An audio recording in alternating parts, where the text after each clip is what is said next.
Primero, el reino, de Yosanán Alves, capítulo 13, el verdadero final feliz.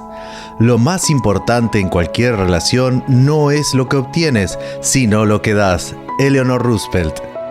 Con Cristo no se trata de cuánto damos, lo que no damos es la prueba real. Oswald Chambers. Seamos honestos, ¿no crees que falta algo en la historia de la viuda? Lee nuevamente el relato en Marcos 12, 41 al 44. ¿Qué falta en esta historia? Claro que sí, un final emocionante. No quiero ser irrespetuoso con la palabra de Dios, pero ¿no crees que una narración de entrega tan grandiosa merecía un final más impactante? Después de todo, dio todo lo que tenía al templo del Dios de Israel. ¿No sería mejor la historia con un final que no dejara dudas sobre las ventajas de imitar su actitud? Quizás un final como este. De su pobreza la viuda echó todo lo que poseía, todo lo que tenía para vivir, pero ni bien salió del templo, recibió un telegrama en el que se le informaba que un pariente millonario había fallecido y que ella era la única heredera. Por lo tanto, vivió el resto de sus días en riqueza y abundancia. O podría ser un final como este. De su pobreza, la viuda renunció a todo lo que tenía, a todo su sustento, pero cuando se dirigía a su casa, pasó junto a un campo y observó la punta de algo reluciente enterrado en la tierra. Comenzó a cavar y vio que había encontrado un enorme cofre lleno de monedas de oro. Por lo tanto, vivió el resto de sus días en abundancia y riqueza. Sin embargo, no es así como termina la historia. Si miras de cerca, después de hacer una entrega completa, su historia simplemente tiene un punto final. Y el siguiente versículo dice que Jesús salió del templo. El relato simplemente dice que dio todo lo que tenía, todo su sustento, y eso fue todo. ¿Sabes por qué la historia termina así? Porque así es como funciona la fidelidad a Dios. La fidelidad no es una moneda de cambio por las bendiciones de Dios. No puedes pensar bíblicamente y aún defender la idea de que Dios está en deuda con alguien que decide entregarse completamente a Él y a su causa. Sin embargo, puede que incluso estés en desacuerdo con los finales opcionales que he propuesto para la historia de la viuda, pero imagino que estarías de acuerdo en que, como seres humanos, tenemos una mentalidad de intercambio en nuestra relación con Dios. Nuestra mente funciona así: hago cosas buenas en la vida cristiana, obedezco al máximo lo que se espera de mí y por eso merezco recibir bendiciones y cuidados divinos. Debido a esta mentalidad, cuando sufrimos, lo primero que le preguntamos a Dios es: ¿por qué, Señor? Cuando nos enfrentamos a días difíciles, comenzamos a buscar fallas y errores que justifiquen la dificultad que enfrentamos. Y cuando el tamaño de la dificultad parece desproporcionado con los defectos que encontramos, decimos o pensamos que Dios no es justo, que ha fallado y que no nos ama. Esta mentalidad de intercambio se opone en gran medida a la Biblia. Por ejemplo, los amigos de Job no podían entender cómo era posible que le sucedieran cosas tan terribles a alguien justo. Así que pasaron la mayor parte del tiempo tratando de convencer a Job de su injusticia y de que se merecía las terribles pruebas que lo golpearon.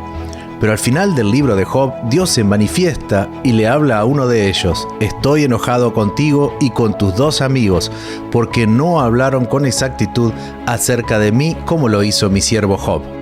Un día, Jesús estaba ante un ciego y los discípulos le hicieron una pregunta que expresaba el pensamiento de aquellos días y en gran parte de nuestros días también. La historia está registrada en el Evangelio de Juan, capítulo 9. Mientras caminaba, Jesús vio a un hombre que era ciego de nacimiento. Rabí, ¿por qué nació ciego este hombre?, le preguntaron sus discípulos. ¿Fue por sus propios pecados o por los de sus padres? Entre los judíos existía la creencia de que un hombre ciego de nacimiento estaba destinado a ser pecador y que sufría de antemano el castigo debido por su futura vida de pecado. Este pensamiento derivaba de la creencia de que existía un mérito de bendiciones o maldiciones por los actos cometidos. La idea era: o estoy en deuda con Dios o Él está en deuda conmigo.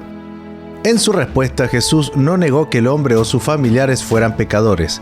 Dijo que la ceguera no estaba vinculada a un acto pecaminoso o que fuera el resultado del castigo divino. Por otro lado, Cristo no trató de explicar el sufrimiento y la maldad que golpeó al ciego, solo respondió que la gloria de Dios se manifestaría mediante ese sufrimiento. Pensar en la fidelidad a Dios como moneda de cambio nos aleja de la verdadera razón de la fidelidad y la obediencia, que es responder con amor a un Dios que amamos. Debemos eliminar la idea de que nuestra fidelidad debe ser recompensada de alguna manera por Dios. Cuando hacemos esto, en realidad decimos que somos fieles por nuestro propio bienestar y no por amor a la causa de Dios. La siguiente ilustración puede ayudarnos a comprender este punto. Érase una vez un jardinero que logró cosechar una zanahoria enorme. La cosechó y se la llevó a su rey diciendo: «Mi rey, esta es la zanahoria más grande que haya cosechado alguna vez, así que quiero ofrecértela como prueba de mi amor y respeto».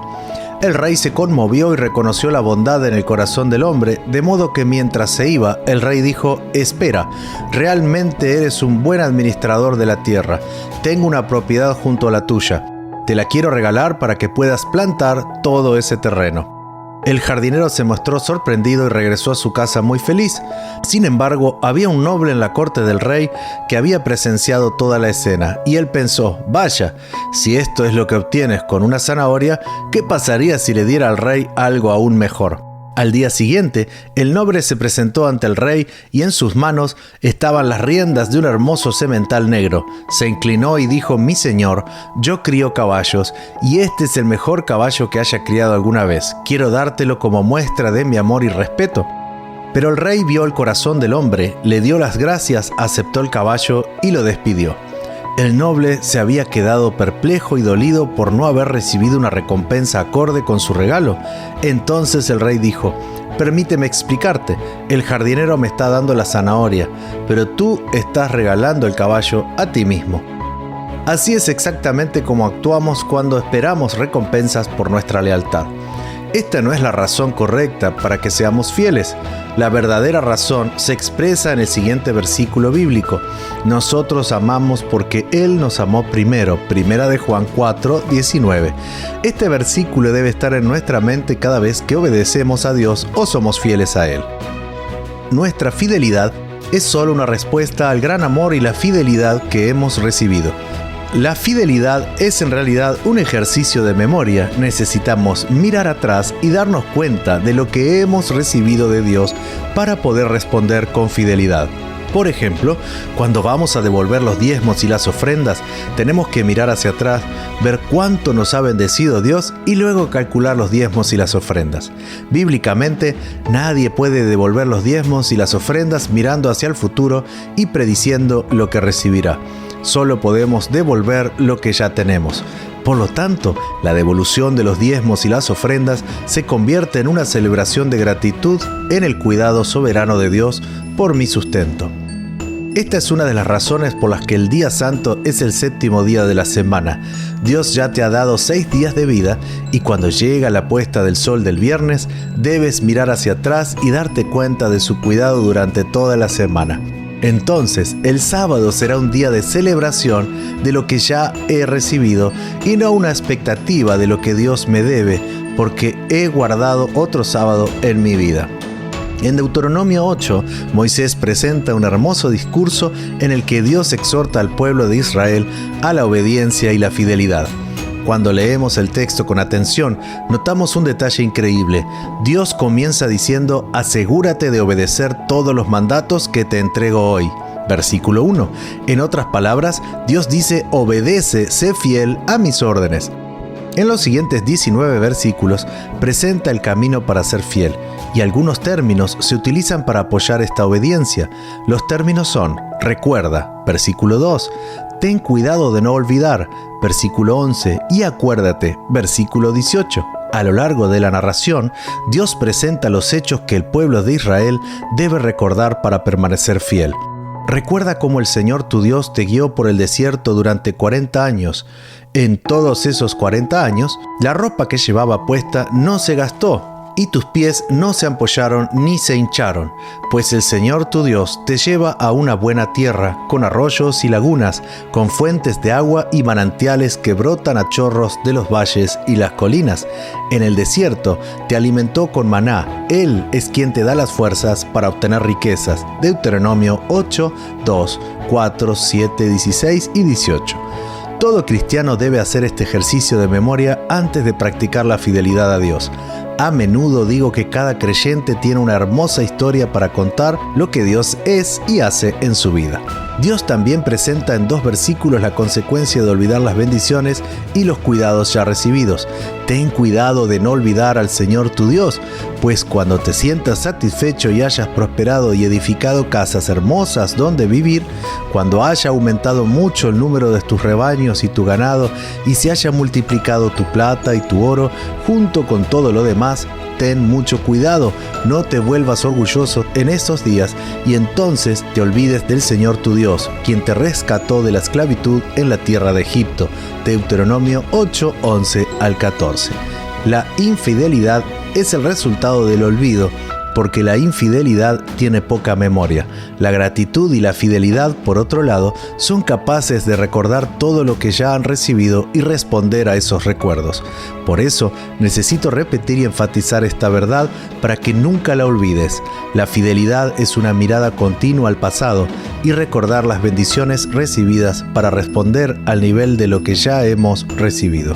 Hoy quiero invitarte a que termines de leer este capítulo enumerando las bendiciones y los cuidados recibidos que te inspiran y te llevan a responder con obediencia y fidelidad.